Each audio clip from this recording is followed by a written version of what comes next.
대한민국엔 문재인이라는 대통령이 있었습니다.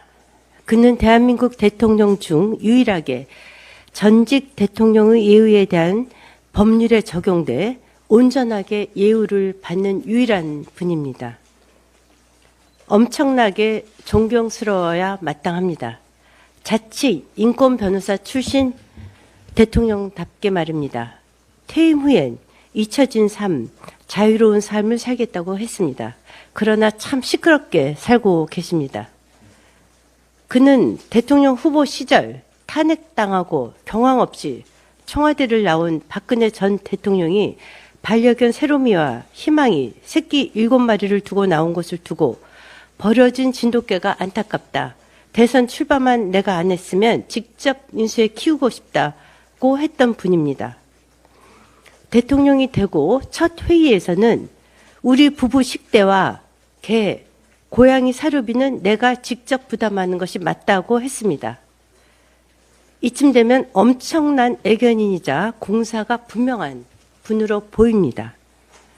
이분이 과연 두 분의 부부 식대와 개, 고양이 사료를 청와대 재임 시절에 직접 부담했는지 의심스럽기 짝이 없습니다.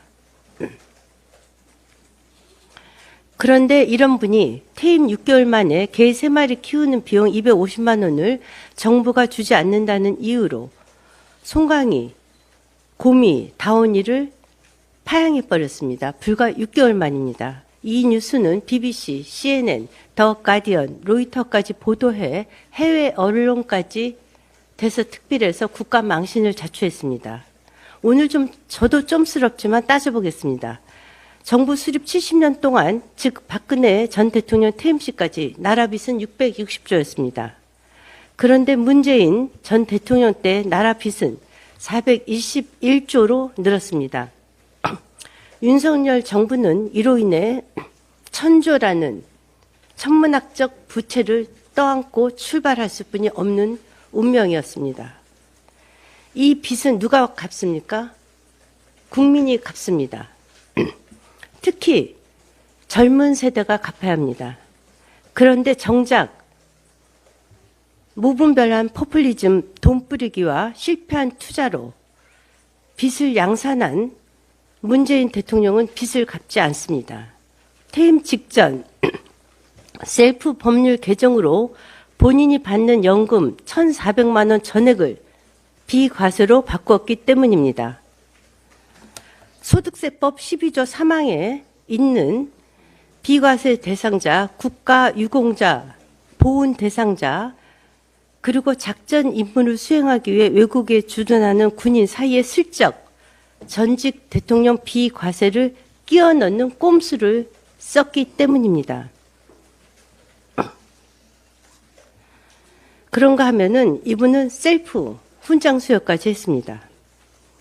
김정숙 여사까지 포함해 대한민국 최고 훈장인 무궁화 훈장을 셀프 수여하면서 두 세트의 제작비로 1억 3,647만 4천 원을 썼습니다.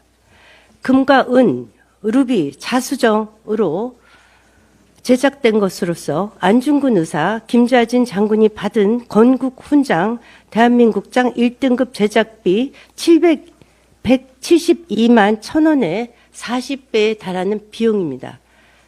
그럼에도 불구하고 셀프 훈장 수여에 거침이 없었습니다. 비서관 3명과 운전기사 그리고 경호원 65명이 지금 문재인 전 대통령을 지키고 있습니다. 사전은 1,000평이 넘습니다. 개 키우기에 충분하고도 남는 공간입니다. 사저 옆 경호 부지 매입에 22억 원, 경호동 건축에 40억 원, 조경민 차폐시설 조성을 위해서 4억 원을 썼습니다. 심지어 연금은 매년 2억 6천만 원에서 3억 9,400만 원으로 비서실 활동비는 7,200만 원에서 1억 4천만 원으로 차량 유지비는 7,600만 원에서 1억 2,100만 원으로 국외 여행비는 4,800만 원에서 8,500만 원으로 민간 진료비는 1억 2천만 원으로 간병비 지원비는 4,300만 원에서 8,700만 원으로 셀프 인상했습니다. 상상을 초월합니다. 재임 기간 동안 부인 김정숙 여사의 의상비와 장신구 비용은 공개조차 되고 있지 않습니다. 대통령 전용기를 타고 버킷리스트를 실현하기 위해 인도 타지마을 등 4억 원에 달하는 공짜 여행까지 했습니다. 이런 분에게 애국심과 양심을 기대하지 않겠습니다.